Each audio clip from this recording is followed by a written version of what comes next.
Number two, how have you aided your enemy? How have you participated with him? So you say, I belong to Jesus. I don't participate with Satan. You can belong to Jesus and participate with Satan. Peter did, the leader of the disciples. Jesus looked at him on one occasion and said, "Get behind me, Satan." Was Satan possessing Peter? No, but he was influencing Peter, and Peter was somehow in that moment complicit with his enemy, and Jesus saw it.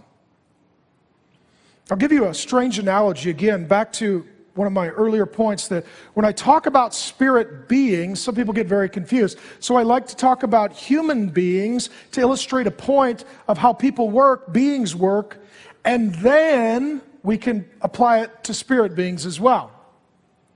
So let me give you a human analogy that then has a spiritual implication. You ever heard of something called the Stockholm effect? Get the dates right here. August 23rd to 28th, 1973. In Stockholm, Sweden, a bank was open doing its business, and thieves rushed the bank, seized it, took it over, and held the teller and the bank workers hostage.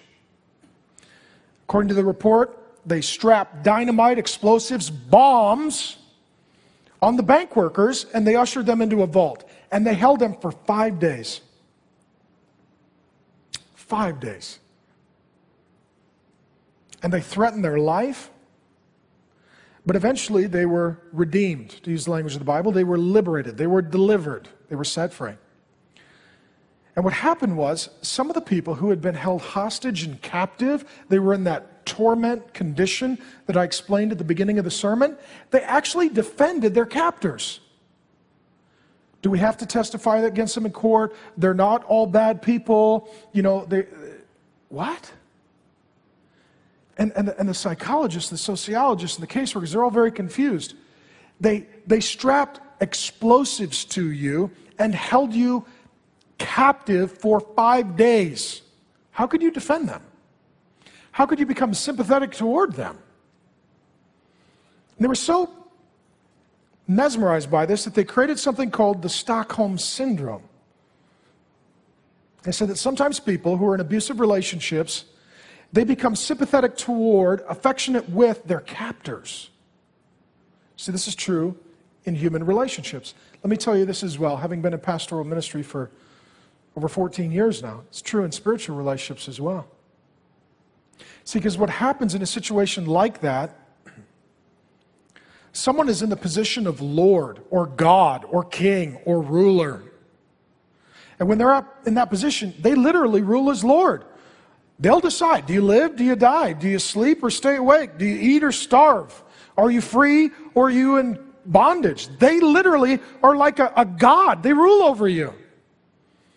And so what you try to do is appease them. You try to become friends with them or make them happy or not set them off.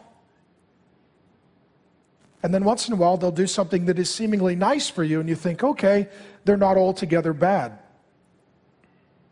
This is why police will tell you that the most dangerous call is a domestic violence call. Cops get a call, they'll go out, let's say, for example, they go up to the door, and a woman answers the door, and she's covered in tears and sweat and snot and blood. And what happened, ma'am? Well, he assaulted me. Who did? Well, my boyfriend who lives with me. Okay, well, thank you very much. We need to speak to him, perhaps arrest him, turn your back on the woman, and she'll shoot the cop. See, why would she do that? Why would she defend her abuser?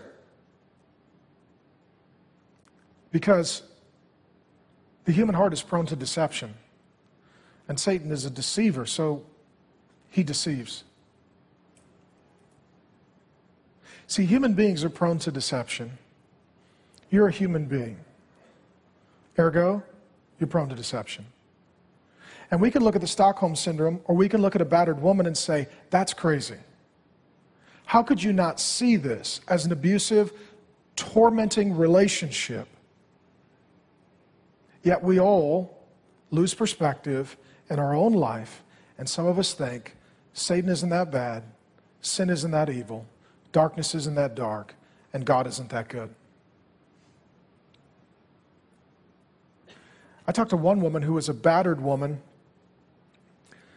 And she said, well, he wasn't always bad, and I think maybe he cared about me, and he did do some nice things. I said, like what? She actually said this. She said, well, he let me live. He's not supposed to kill you. But for her, not being killed was a gift, so she thought that that was affection. See, Satan is a murderer. Satan is a liar. Satan is a deceiver. Satan is an abuser. Satan has people in a condition of torment. And then we, because of our own self-deception, we can begin to view him in a position as Lord to where we actually become sympathetic toward him and complicit with him. Remember the story of Patty Hearst? Remember that story? She was taken hostage for 2 months. She was held against her will. And then she participated in a bank robbery, helping her captors. People ask, why? Because of the proclivity of human beings to be deceived. You know what? Some of you have been taken captive by Satan. You're being tormented by him. You're in an ongoing abusive relationship, spiritually speaking. And you know what? You're participating with your enemy.